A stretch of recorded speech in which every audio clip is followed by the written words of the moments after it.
ఎవరు చేసినటువంటి కర్మ ఫలితాన్ని వాళ్ళే అనుభవించాలి. ఇది కూడా మనం గుర్తుపెట్టుకోవాలి. ఎవరు చేసిన కర్మ ఫలితాన్ని వాళ్ళే అనుభవించాలి. ఇదేమిటండి మళ్ళీ ఇదో తిరకాసు వస్తుంది. ఇప్పుడు ఇందాక మాట చెప్పుకున్నాం మనం. ముక్త పురుషులు మనం చెప్పుకున్న మాట ఏమిటి?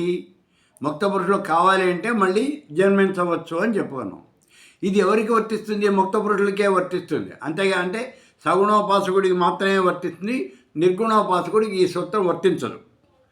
సరే, వీటిలో జన్మించారు. జన్మించిన తర్వాత భూమి మీద ఇతర కర్మ చేస్తాడు కదా. చెయ్యడు, సరేనండి, చెయ్యడు, బాగానే ఉంది. ఒకవేళ వీళ్ళు కనుక కర్మ చేస్తే ఆ కర్మ ఫలితాన్ని ఎవరు అనుభవిస్తారు? వాళ్ళే అనుభవిస్తారు. ఇందులో అనుమానం ఏంటి అసలు? ఈ భూమి మీద ఎవరైనా కర్మ కనుక చేస్తే ఆ చేసినటువంటి వాడే ఆ కర్మని అనుభవిస్తాడు. ముక్త పురుషులైనప్పటికీ కూడా వాళ్ళు ఇక్కడ జన్మించి ఈ శరీరంతో కర్మ కనుక చేస్తే ఆ కర్మ ఫలితాన్ని వాళ్ళే అనుభవించి తీరాలి. ఇది ఖచ్చితమైనటువంటి నిర్ణయం. అయితే ఇక్కడ ఇలా జరుగుతుందా? అసలు ముక్త పురుషులు జన్మిస్తారా? వాళ్ళు చేసిన కర్మ ఫలితాన్ని వాళ్ళే అనుభవిస్తారా?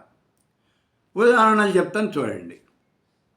శ్రీ మహావిష్ణువు సాకార బ్రహ్మ, ఆయన యొక్క పరమపదం వైకుంఠంలో ఉన్నాడు. ఒకరోజు నారదుడు వచ్చి భూలోకంలో రమాదేవి అనేటటువంటి రాకుమార్తె యొక్క వివాహం జరుగుతోంది. ఆవిడ శ్రీహరిని తప్పి ఎవరిని వరించను అంటోంది. కాబట్టి నువ్వు ఆ హరి రూపాన్ని కనుక నాకు ఇస్తే నేను వెళ్ళి ఆవిడని వివాహం చేసుకుంటాను అని అడిగాడు నారదుడు. అలాగేనో ఇచ్చాను పో అన్నాడు శ్రీ మహావిష్ణువు. ఈయన వెళ్ళాడు. అక్కడికి వెళ్ళిన తర్వాత తెలిసింది. ఏమిటి తెలిసింది? విష్ణుమూర్తి ఈయనకి ఇచ్చింది కోతి రూపాన్ని ఇచ్చాడు. హరి అంటే కోతి అని అర్థం ఉంది. కోతి రూపాన్ని ఇచ్చాడు. దాంతో నారదుడు అక్కడ విపరీతమైన అవమానం పొందాడు. అవమానం పొంది వెంటనే చెరా వైకుంఠానికి వెళ్ళిపోయాడు. వెళ్ళిపోయి శ్రీ మహావిష్ణువుని నిలదీశాడు. ఏమయ్యా మహావిష్ణువు, నువ్వు చాలా గొప్పవాడివని నేను అడిగాను. ఆ హరి రూపం ఇమ్మని అడిగాను, నువ్వు నా కోతి రూపాన్ని ఇచ్చావు. నాకు వివాహం కాకుండా చేసావు, నాకు భార్య లేకుండా చేసావు. కాబట్టి నీకు కూడా భార్య లేకుండా పోవుగాక, నువ్వు భూలోకంలోకి వెళ్ళి జన్మింతువుగాక, నీ భార్యను ఒక రాక్షసుడు ఎత్తుకుపోవుగాక. నాకు హరి రూపాన్ని, కోతి రూపాన్ని ఇచ్చావు కాబట్టి ఆ కోతి మూకల సహాయంతోనే నీ భార్యను నువ్వు మళ్ళీ రక్షించుకుంటావు అని శాపం పెట్టేశాడు. ఆ కోపంలో చూడండి ఎన్ని శాపాలు పెట్టాడో చూడండి. ఒకటి కాదు, నువ్వు భూలోకంలోకి వెళ్ళి జన్మించుగాక, నీ భార్యని ఎవరో ఒక రాక్షసుడు ఎత్తుకుపోవుగాక, నువ్వు భార్య లేకుండా నానా బాధలు పడతావుగాక, ఆ భార్యని మళ్ళీ కోతి మూకల సహాయంతోనే రక్షించుకుంటావు. ఇలా శాపాలు పెట్టేశాడు. ఆ శాపం ప్రకారమే సాక్షాత్తు శ్రీమన్నారాయణుడు, శ్రీ మహావిష్ణువు, ఆయనే పరబ్రహ్మ, సాకార బ్రహ్మ, ఆయన భూలోకంలో దశరథ నందనుడిగా కౌసల్య గర్భాన శ్రీరామచంద్రుడిగా అవతరించాడు. ఆ శాపంతోనే అవతరించాడు ఇక్కడ. ఇప్పుడు సీతని వివాహం చేసుకున్నాడు. రావణాసురుడిని ఎత్తుకుపోయాడు. సరే, కోతి ముఖల సాయంతో ఆవిడని మళ్ళీ రక్షించి తెచ్చుకున్నాడు. ఇప్పుడు జరిగింది అసలైన కథ. ఈ అరణ్యంలో వెడుతూ ఉన్నప్పుడు సుగ్రీవ మైత్రి ఆ సమయంలో వాళ్ళని వధించాల్సి వచ్చింది. వాళ్ళని చంపేయాలి. వాలి చాలా బలవంతుడు, అందుకని చెట్టు దాటి నుంచి బాణం వేసి కొట్టాడు. వాళ్ళని గట్ట చంపేశాడు. దానికి ఏదో కారణం చెప్పుకున్నాడు. ఏం కారణం చెప్పినప్పటికీ కూడా నువ్వు చేసింది అధర్మమే కదా. ఇక్కడ తరతమ భేదాలు ఏమీ ఉండవు భగవంతుడి దగ్గర. నువ్వు చేసింది అధర్మమే కదా, కాబట్టి శిక్ష అనుభవించాలి అన్నారు. చెట్టు చాటు నుంచి వాలిని చంపాడు కాబట్టి మరుజన్మలో శ్రీకృష్ణ పరమాత్ముడిగా అవతరించి ఇంకో కల్పంలో శ్రీకృష్ణ పరమాత్ముడిగా అవతరించి బోయేవాడి చేతిలో మరణించాడు. ఈ వాలే అప్పుడు బోయేవాడుగా జన్మించాడు. చూడండి, ఈ శరీరంతో చేసినటువంటి పాపాన్ని ఆయన తప్పనిసరిగా అనుభవించాడు. ఆ తర్వాత శ్రీకృష్ణుడిగా జన్మించినప్పుడు ఏం చేశాడు? 18 అక్షోహిణీల సైన్యాన్ని ఒంటి చేత్తో సంహరించేశాడు. నిజంగా చెప్పాలంటే భీమార్జునులు కాదు యుద్ధం చేసింది, శ్రీకృష్ణ పరమాత్ముడే యుద్ధం చేశాడు. 18 అక్షోహిణీల సేనని సమూలంగా నాశనం చేశాడు. ఇప్పుడు గాంధారి కోపం వచ్చింది. ఏవిరా కృష్ణ, నువ్వు తలుచుకుంటే యుద్ధం ఆపేవాడు కదా, ఆపలేవా? కానీ నువ్వు ఆపలా. ఏం చేసావు? నాకు గర్భశోకాన్ని మిగిల్చావు. 100 మంది పుత్రుల్ని కన్నా నేను 100 మందిని నాశనం చేస్తావు. నేను క్షమించకూడదు. నాకులాగే నువ్వు కూడా అలమటించాలి. నీ కళ్ళ ముందే యాదవ వంశం అంతా కూడా నాశనం అయిపోతుంది అని శాపం పెట్టింది. ఆయన కళ్ళ ముందే యాదవులకు మొసలం పుట్టింది. దాంతో యాదవులంతా కూడా పూర్తిగా నాశనం అయిపోయారు. అలాగే అభిమన్యుడిని వధిస్తారు. ఈ అభిమన్యుడి వధ అనేది ఆయనకి తెలుసు, అనుభవించాడు. కాబట్టి ఈ శరీరంతో చేసినటువంటి పాపం ఏదైనా ఉంటే, కర్మ ఏదైనా ఉంటే, ఆ కర్మ ఫలితాన్ని ఆ ముక్త పురుషుడు కూడా, ఇక్కడ ముక్త పురుషుడు ఏమిటి? సాక్షాత్తు శ్రీమన్నారాయణుడే కదా, శ్రీ మహావిష్ణువు, ఆయనే అనుభవించాల్సి వచ్చింది. కాబట్టి ఎవరికైనా ఇది తప్పదు.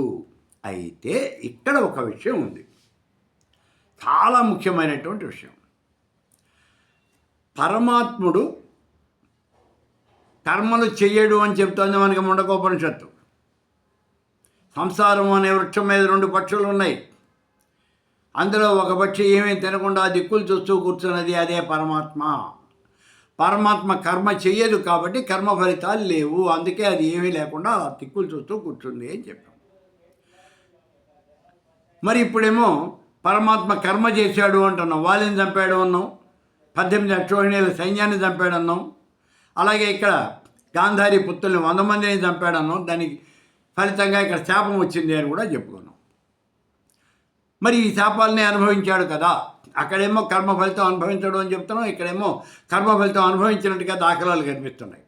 మరి ఏమిటిది, ఎలాగా ఈ రెండింటికి పొంతన ఎట్లా కుదురుతుంది అంటే, ఫలితాన్ని అనుభవించడం అంటే ఇక్కడ ఒక్క మాట గుర్తుపెట్టుకోండి, మనస వాచ కర్మణ ఫలితాన్ని అనుభవిస్తేనే అది అనుభవించినట్టు లెక్క, లేకపోతే కాదు.